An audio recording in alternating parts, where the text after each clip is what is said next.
उदाहरण पाहिलं की ज्ञानेश्वर महाराजांनी कल्याण कशात हे पाहिलं की जीवाचं कल्याण करायचं असेल तर ह्याला ज्ञानेश्वरीच द्यावं लागते, ह्याला सिद्धी देऊन चालत नाही. सिद्धी दिली कारण काय असतं, मंत्र असू द्या, कोणता आयटम बॉम्ब असू द्या, काही असू द्या, ते काय करत असतं, ते ज्याच्या हातात आहे त्याच्यानुसार काम, त्याच्या विवेकानुसार काम करत असतं. म्हणून आज आपण लौकिक जर का पाहिलं तर खूप जण वेदाचे प्रयोग करतात, त्यांना सगळं साफल्य दिसतं त्यांच्या ह्याच्यामध्ये. मग आपल्याला वाटतं अरे नाही नाही ते काहीतरी मोठे.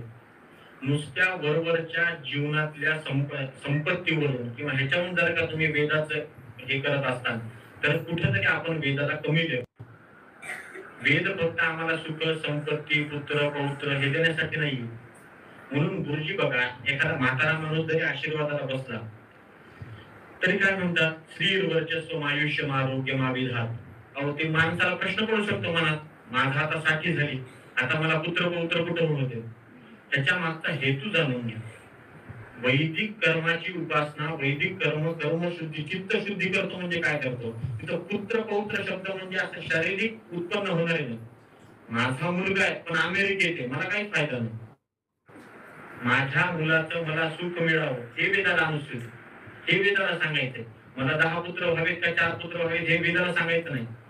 एकच असावा पण माझ्यासाठी तो सुखकर असावा, त्याने मला सांभाळावं.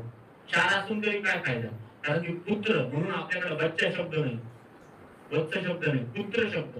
एकेका शब्दाचे अर्थ आहेत पुन्हा नरकात रायते इति पुत्र. हा पुत्र कोणाला म्हणावं, जो आपल्याला नरकातून तारतो, असा पुत्र जो आपल्याला हे करतो. म्हणून त्याचे सुद्धा 3 हे सांगितले, हे सगळं सांगत